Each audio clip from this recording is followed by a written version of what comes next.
Olá, sejam muito bem-vindos. Hoje a gente vai explorar uma ideia, poxa, uma ideia realmente fascinante. Ela vem da obra Vida, Desafios e Soluções, de Joana de Ângelis, e fala sobre a influência dos mitos na formação da nossa personalidade. A ideia aqui é a gente descobrir juntos como, sabe, aquelas histórias antigas e fantasias da infância podem estar, sem que a gente perceba, no comando das nossas decisões e emoções. Então vamos começar com uma pergunta que, olha, talvez todo mundo já tenha se feito em algum momento, né? Por que às vezes a gente tem uns medos, umas reações, umas inseguranças que parecem que vêm do nada? Assim, sem nenhuma explicação aparente, sem uma lógica.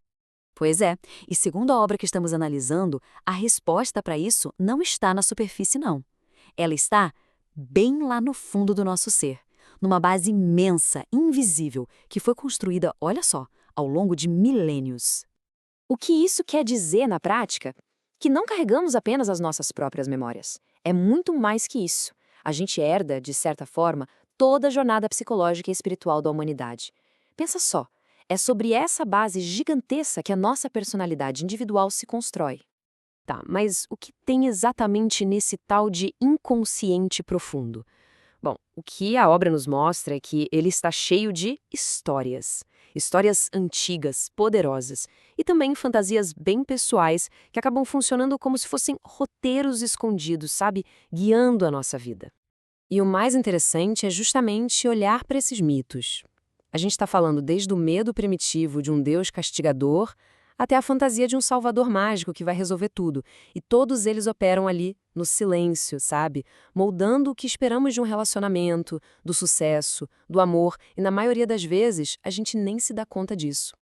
Tem uma citação da Joana de Ângelis que resume isso de uma forma, nossa, perfeita. Ela diz: soterrados, mas não mortos, os mitos estão nos alicerces do inconsciente, sempre prontos a tomarem de assalto a casa mental e o campo psicológico.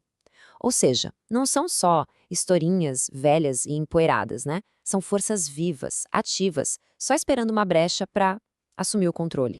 E isso não é só sobre mitos da humanidade, não. A obra explica que as nossas próprias experiências de infância criam os nossos mitos pessoais, que são superpoderosos. Por exemplo, uma mãe que era muito arbitrária pode virar a bruxa má no nosso inconsciente. Um pai muito temido pode se transformar num deus aterrorizante. E esses modelos acabam definindo como a gente vai enxergar o mundo e a autoridade. Ok, então já entendemos a base. Agora, vamos ver o impacto prático disso tudo.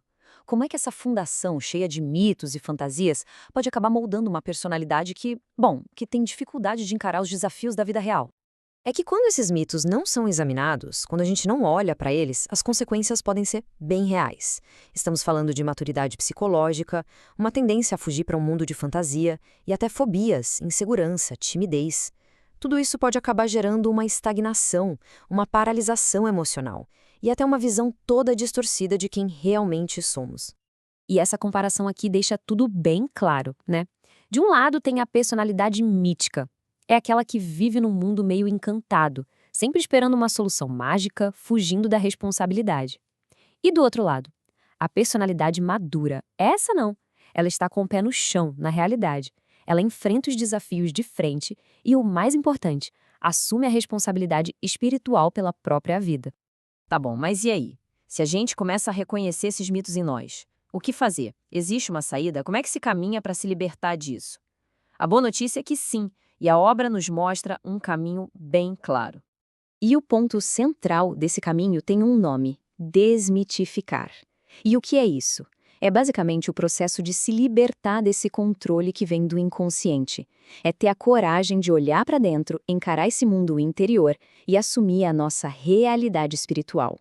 É entender esses roteiros para finalmente poder reescrever a nossa própria história. E olha, isso não acontece do dia para a noite, não é um passe de mágica. É um processo, um trabalho de crescimento. E ele se baseia em 3 passos fundamentais. Primeiro, adquirir valor moral e cultural, ou seja, se aprimorar. Segundo, se confrontar com total honestidade, sem desculpas. E terceiro, assumir a própria realidade espiritual, tomar as rédeas da própria vida. E aqui tem um ponto que é simplesmente genial. O objetivo não é sair destruindo os mitos, apagando o passado. Não é isso. A jornada é sobre transformação. É pegar esses roteiros antigos e integrá-los de uma forma saudável, transformando-os em fontes de força, de consciência, adaptados à nossa realidade de hoje. E tudo isso que a gente conversou hoje nos deixa com uma pergunta final, uma reflexão bem poderosa para levar para a vida.